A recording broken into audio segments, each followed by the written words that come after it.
بسم الله الرحمن الرحيم اعوذ باللہ من غضب الجبار وشر الکفار بسم اللہ الرحمن الرحیم الحمد للہ الذی لا یبلغ مدحته القائلون ولا یحصی نعماءه العادون ولا یؤدی حقه المجتہدون الذی لا یدرکه بعد الہمم ولا ینالہ غوث الفتن الذي ليس لصفته حد محدود ولا نعت موجود ولا وقت معدود ولا أجل ممدود فطر الخلائق بقدرته ونشر الرياح برحمته والصلاة والسلام على محمد الأنام سيما على علي عليه السلام الذي نسبه علما للإسلام وهو نور والقلم نور ومصباح الظلم طريق الأقوم وفاروق الأعظم ثم الصلاة والسلام والتحية والإكرام مولانا ومولى الثقلين جد الحسن والحسين أبي القاسم محمد اللهم صل على محمد وآله الطيبين الطاهرين المعصومین المظلومین المنتخبین المنتجبین ولعنۃ اللہ علی اعدائهم اجمعین من یومنا الی قیام یوم الدین ثم بسم اللہ الرحمن الرحیم نادی علیا مظہر العجائب تجدہ عونا لک فی النوائب کل ہم وغم سینجلی بعظمتک یا اللہ بنبوتک یا محمد بولایتک یا علی یا علی یا علی ادرکنی یا صاحب الزمان ادرکنی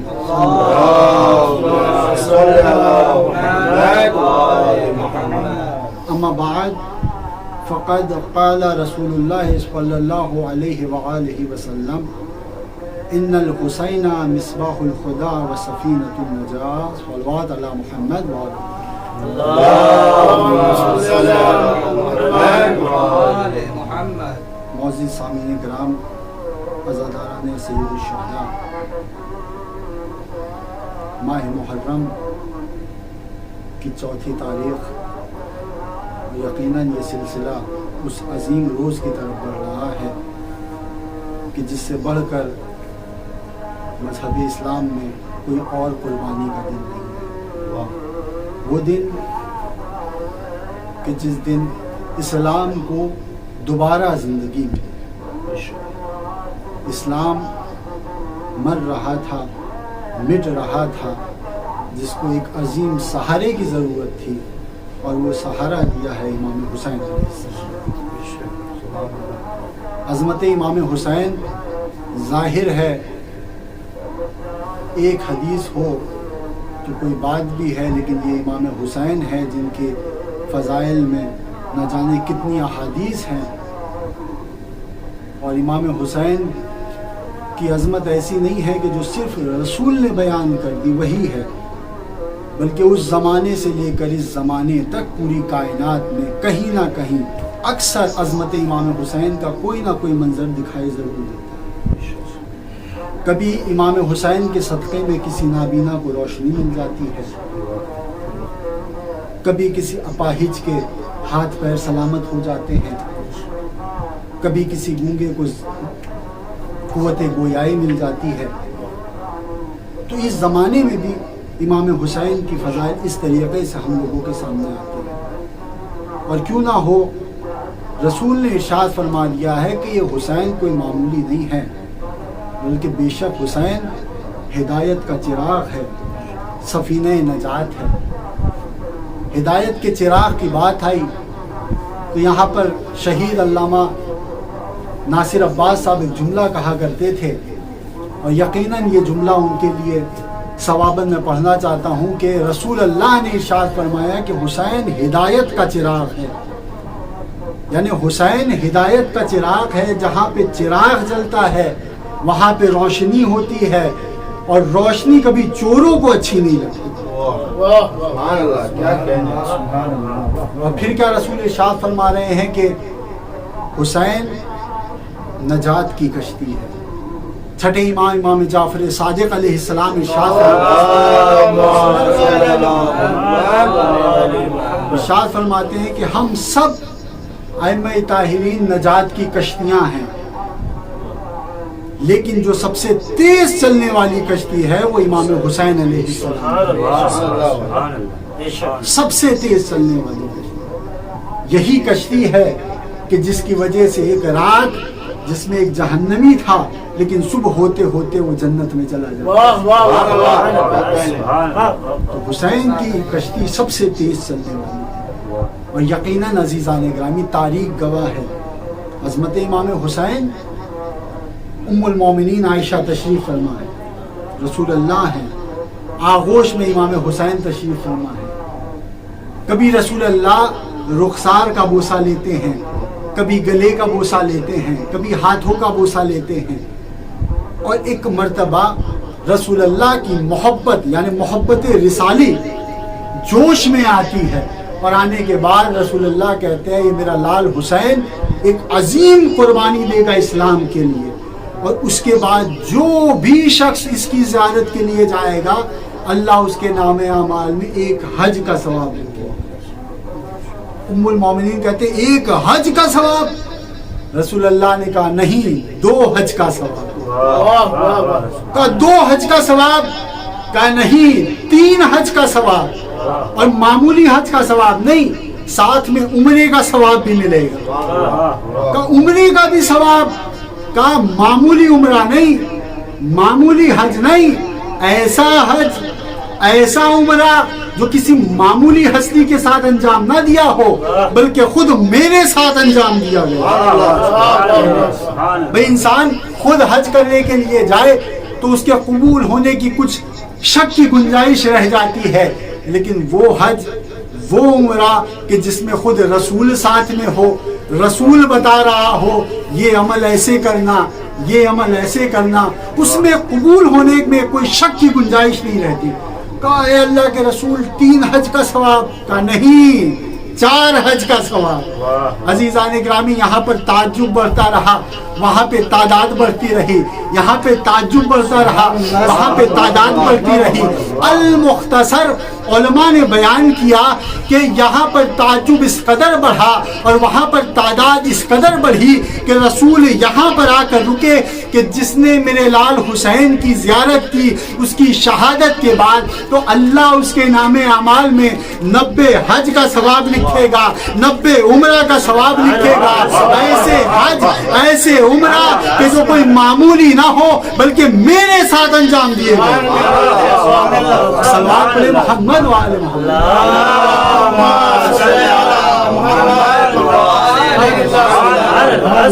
میں یہاں پہ رک کے کہوں گا اے ام المومنین ذرا سا تعجب اور بڑھا دیا ہوتا، رسول تعداد میں اور اضافہ کر دیتے۔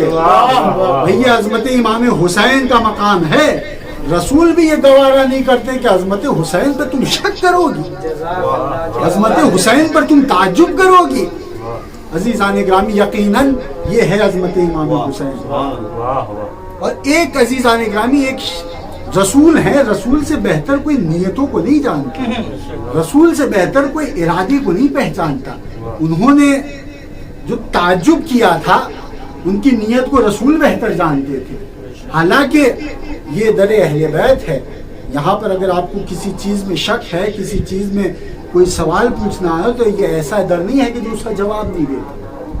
تاریخ کہتی ہے یہی شہر کہ جس شہر میں علامہ ہلی مدفون ہیں، یہی ہستی تھی، ان کی نظر سے بھی یہ روایت گزری، ان کی نظر سے بھی یہ حدیث گزری کہ رسول اللہ نے ارشاد فرمایا جس نے بھی امام حسین کی قبر کی زیارت کی اللہ نامہ اعمال میں 90 حج 90 عمرہ، اور ایسے حج ایسے عمرہ کہ جو خود میرے ساتھ انجام دیے گئے۔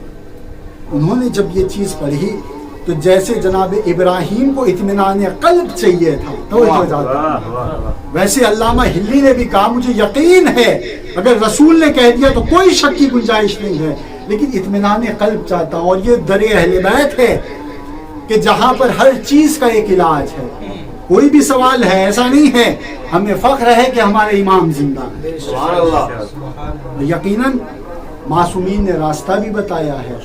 آپ اس عظیم شہر میں ہیں کہ جس کے بارے میں ملتا ہے مسجد سہلا کہ جہاں پر اگر 40 منگل تک شب بیداری کی جائے اور مناجات کی جائے اور توسل کیا جائے کہ پروردگار میں اپنے زمانے کے امام سے ملنا چاہتا ہوں،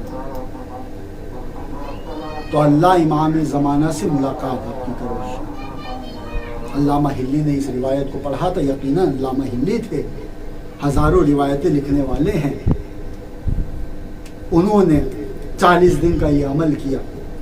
ایک دن گزرا، 2 دن گزرا، 3 دن گزرا، جیسے ہی 40واں دن قریب آتا جا رہا تھا، شوق دید بڑھتا جا رہا تھا۔ 40ویں شب بھی گزر گئے عزیزان گرامی۔ تاریخ کہتی ہے کہ جناب علامہ ہلی نے بہت ہی دل کے ساتھ دعا کی تھی اور آنسوؤں کو بہا دیا تھا صرف اس اطمینان قلب کے لیے، لیکن اہل بیت جانتے ہیں کب کس سے کہاں ملاقات کروں گے۔ مسجد میں تمام چیزیں کر چکے، نا امید ہو گئے عزیزان گرامی، اور واپس جانے لگے یہ سوچ کر کہ ہو سکتا ہے میرے لیے یہی بہتر ہو سکتا ہے میرا امام مجھے جواب دے چکا ہو سکتا ہے اب میں کوشش کروں تو مجھے میرا جواب مل جائے۔ یہ سوچتے ہوئے علامہ ہلی مسجد سے باہر جا رہے تھے کہ ایک شخص ملتا ہے، مل کے کہتا ہے کہ اے علامہ ہلی کیا بات ہے، بڑی اداسی کے عالم میں جا رہے ہو۔ علامہ ہلی کہتے ہیں ارے میرا ایک سوال تھا۔ کہا کون سا سوال تھا؟ علامہ ہلی میں یہ کہا تو نہیں لیکن میں کہوں گا علامہ ہلی دل میں سوچ رہے ہوں گے جب میں حل نہ کر سکا تو کہاں سے حل کر دے؟ تجھے بتانے کا کیا فائدہ، میں جاتا ہوں ذرا کتابوں کا اور مطالعہ کرتا ہوں اور اپنے امام سے لو لگاتا ہوں۔ کہا کہ اے علامہ ہلی بتا دو شاید میرے پاس کوئی حل مل جائے۔ علامہ ہلی کہتے ہیں کہ میری نظر میں یہ روایت گزری ہے کہ جس نے بھی امام حسین کے قبر کی زیارت کی ان کی شہادت کے بعد اللہ ان کے نام اعمال میں 90 حج 90 عمرہ، وہ بھی ایسے حج ایسے عمرہ کہ جو خود رسول اللہ کے ساتھ انجام دیے گئے ہوں، اتنا ثواب لکھا ہے۔ حج کا ثواب جبکہ بہت زیادہ ہے، اطمینان قلب مجھے نہیں ہے کہ اتنا ثواب پروردگار نے لکھا ہے۔ اب وہ آنے والا شخص کہتا ہے علامہ میں تم کو ایک حکایت سناتا ہوں۔ ایک بادشاہ تھا، شکار کے لیے نکلا، ساتھ میں اس کے فوج والے بھی تھے۔ بادشاہ اتنی تیزی سے شکار کے پیچھے بھاگا کہ پیچھے جو فوج والے تھے وہ بکھر گئے۔ بادشاہ راستہ بھی بھول گیا۔ اب بادشاہ چاہتا ہے کہ اپنے سپاہیوں کے پاس جائے، راستہ نہیں نظر آتا، بھٹک گیا، کھو گیا۔ اس عالم میں اسے پیاس لگی، پیاسا ہو گیا۔ اب وہ جہاں فوج کو تلاش کر رہا تھا وہاں پانی کی تلاش کرنے لگا۔ اتنے میں اسے ایک جھوپڑی نظر آئی۔ جھوپڑی کے پاس جاتا ہے، سوال کرتا ہے کیا کوئی ہے یہاں جو میری مدد کر سکے؟ اس جھوپڑی سے ایک ضعیفہ نکلتی ہے، نکل کر کہتی ہے اے شخص کیا چاہیے تجھے؟ کہا میں بہت پیاسا ہوں، اگر مجھے فوراً پانی نہیں ملا تو میں مر جاؤں گا۔ کہا اے شخص میرے پاس کچھ بھی نہیں ہے، بس ایک بکری ہے، اگر تو کہے تو میں اس کا دودھ تجھے دے دوں۔ کہا ہاں بہتر ہے، اس سے بڑھیا اور کیا ہو سکتا ہے۔ اس ضعیفہ نے اس بکری کا دودھ نکالا اور بادشاہ کے سامنے پیش کر دیا۔ بادشاہ نے دودھ کو پیا، جان میں جان آئی۔ اب بادشاہ کہتا ہے ضعیفہ مجھے بھوک بھی بہت زیادہ لگی ہے، اگر کچھ ہو تو مجھے کھلا دے۔ ضعیفہ کہتی ہے میرے پاس سوائے اس بکری کے کچھ اور نہیں ہے، اگر تو کہے تو میں یہ بکری تجھے ذبح کر کے دے دوں۔ کہا کہ مجھے بہت تیز بھوک لگی، اگر میں نے کچھ نہیں کھایا تو شاید میں مر جاؤں، اس کے علاوہ کوئی راستہ نہیں ہے۔ اس ضعیفہ نے اس بکری کو بھی اس پر قربان کر دیا۔ بادشاہ نے اس کے گوشت کو کھایا، اس کی جان میں جان آئی، اور بادشاہ یہ کہہ کے واپس چلا گیا کہ اے ضعیفہ میں کوئی معمولی انسان نہیں ہوں، تم یہ مت سمجھنا کہ تم نے احسان کر دیا تو میں اس کا بدلہ نہیں دوں گا۔ میں کوئی معمولی انسان نہیں ہوں، بلکہ میں اس جگہ کا بادشاہ ہوں۔ جس علاقے میں تم رہ رہی ہو یہ پورا علاقہ میرے انڈر میں آتا ہے، میں اس کا بادشاہ ہوں، اور جب بھی تمہیں کسی چیز کی ضرورت ہو تو تم میرے دربار میں آنا، میں تم کو تمہارے اس احسان کا بدلہ دوں گا، میں تمہیں تمہارے اس احسان کا بدلہ دوں گی. اب وہ شخص جو علامہ ہلی سے کلام کر رہا تھا، وہ شخص علامہ ہلی سے مخاطب ہو کر کہتا ہے کہ اے علامہ ہلی ذرا یہ بتاؤ کہ اب وہ ضعیفہ اگر بادشاہ کے دربار میں آتی ہے اور آنے کے بعد یہ کہتی ہے کہ بادشاہ میں نے جو تجھ پر احسان کیا تھا اس کا بدلہ مجھے چاہیے، تو علامہ یہ بتاؤ کہ اس کا کما حق کہو کیا بدلہ ہو سکتا ہے؟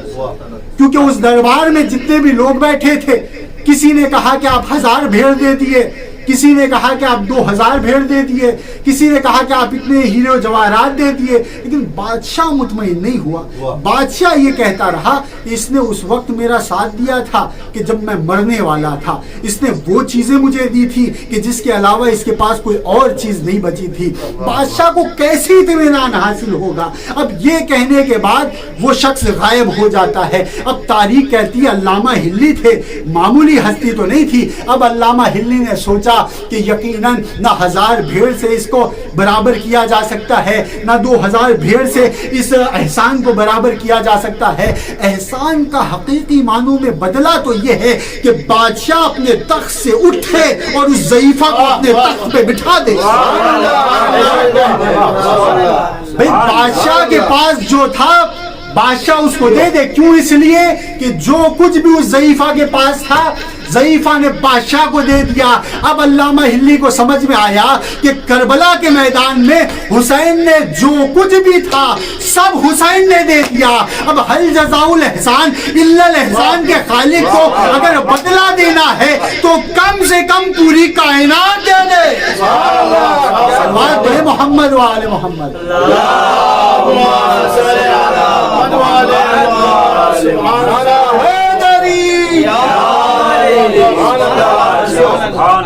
بھئی جو کچھ ضعیفہ کے پاس تھا ضعیفہ نے دے دیا. اور عزیزان گرامی یقیناً دیکھیے خدا قرآن مجید میں سورہ ہود کی آیت نمبر 115 میں ارشاد فرماتا ہے وَاصْبِرْ فَإِنَّ اللَّهَ لَا يُضِيعُ أَجْرَ الْمُحْسِنِينَ.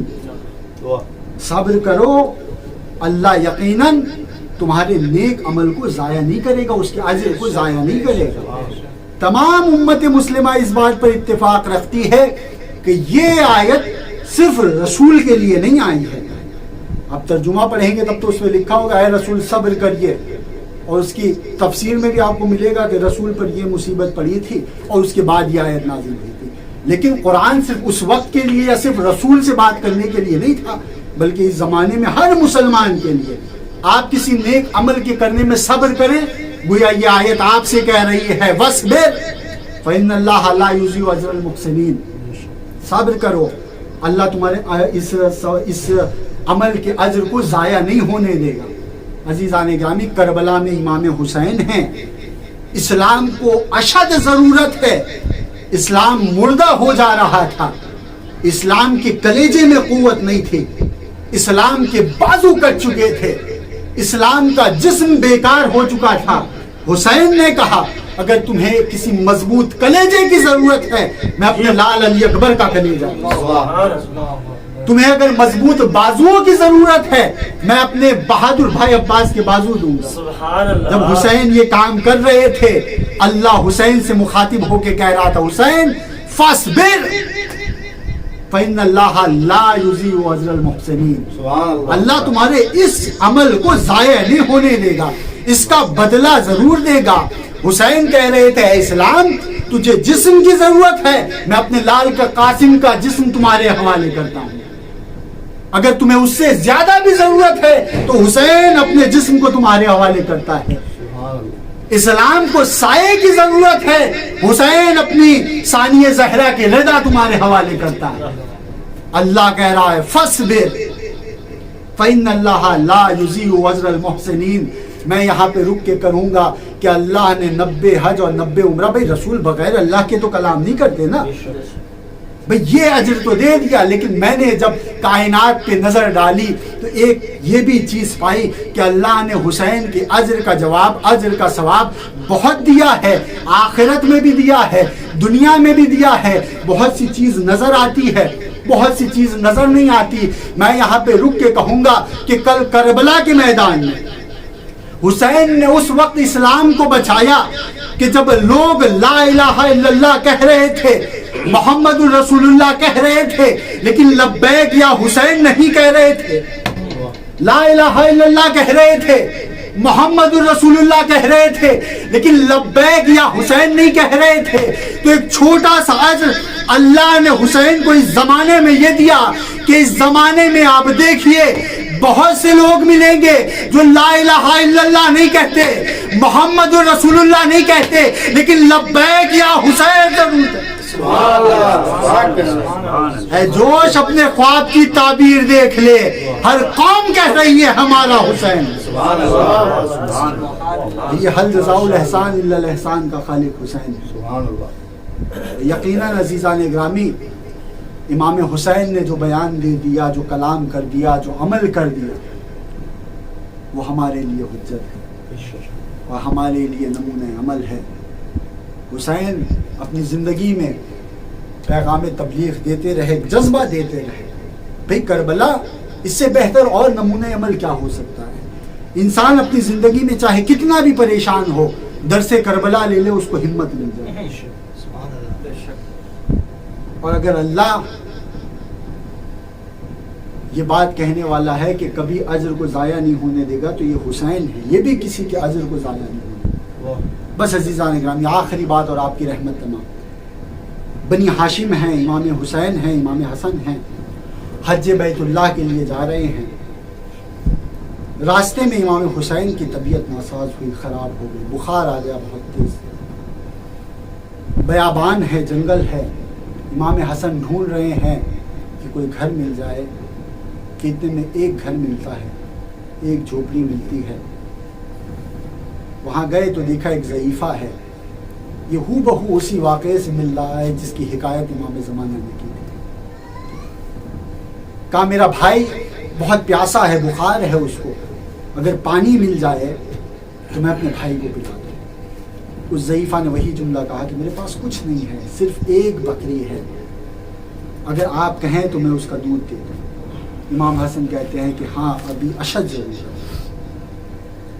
اس کے بعد کہا ہم بھوکے ہیں، حج بیت اللہ کے لیے جا رہے ہیں، یہاں پہ کچھ نظر نہیں آتا، اگر کچھ کھانے کا انتظام ہو جائے تو بہت بہتر ہوگا.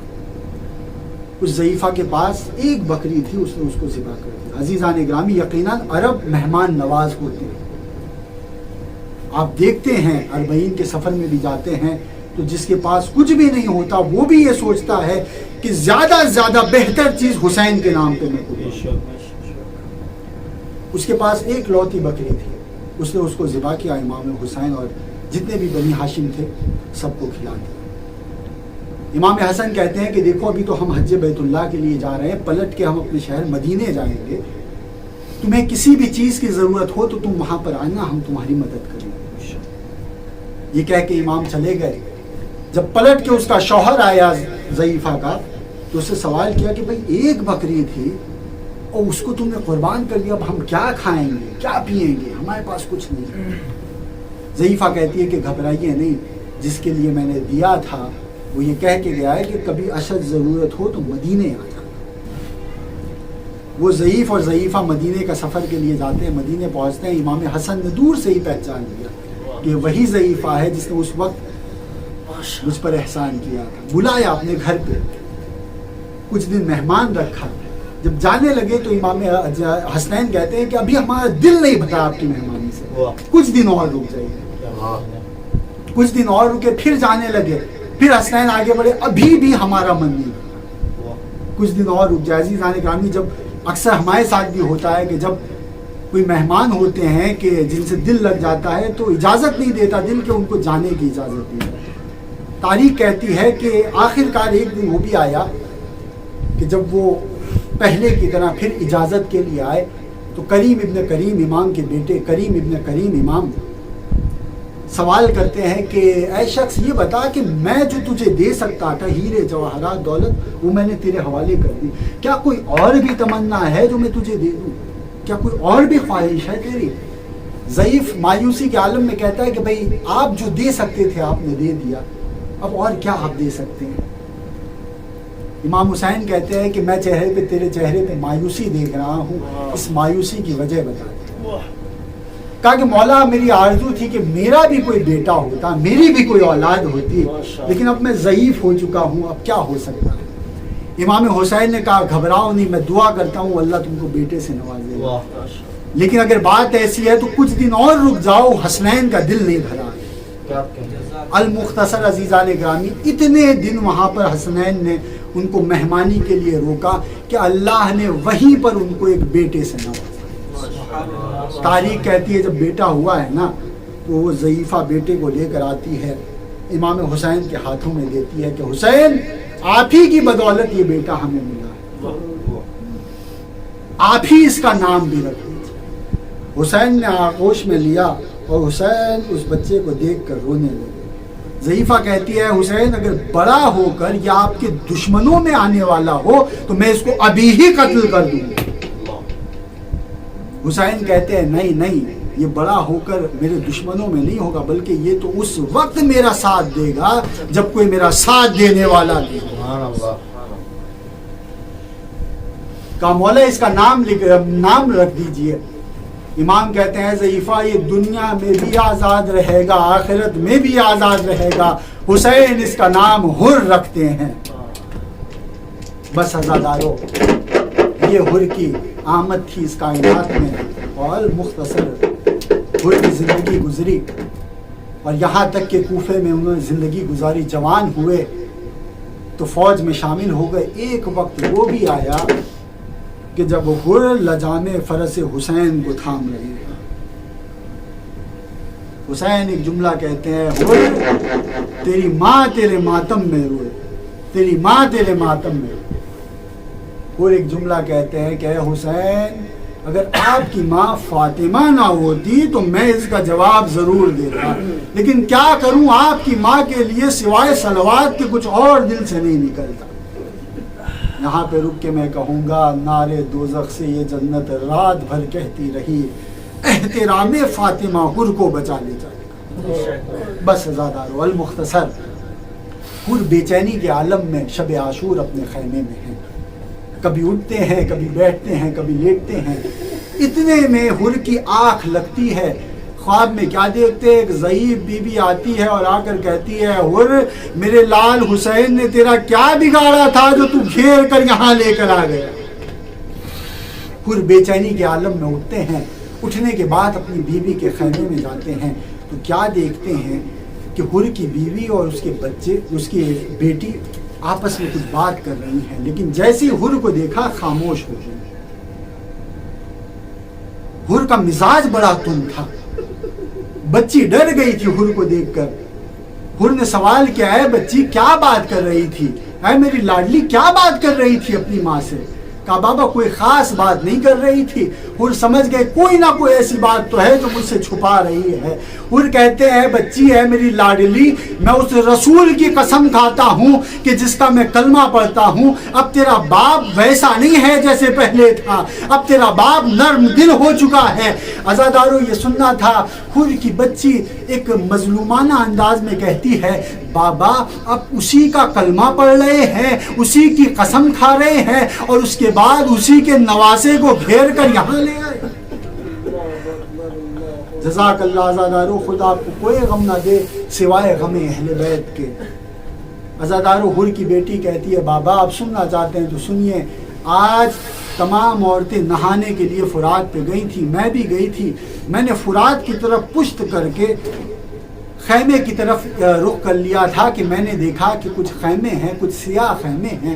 میرا دل چاہا کہ میں ان خیام کی طرف جاؤں، میں جلدی سے ان خیام کی طرف چلتی گئی کہ میں نے دیکھا کہ ایک جوان شخص ہے جو اس خیموں کی حفاظت کر رہا ہے۔ جیسے ہی میں نے دیکھا میں خوف زدہ ہو گئی، میں واپس آنے لگی کہ اتنے میں وہ جوان کہتا ہے حر کی بیٹی کہاں جا رہی ہو، ڈر کیوں رہی ہو؟ بابا اس جوان کی آواز میں اتنی محبت مجھے نظر آئی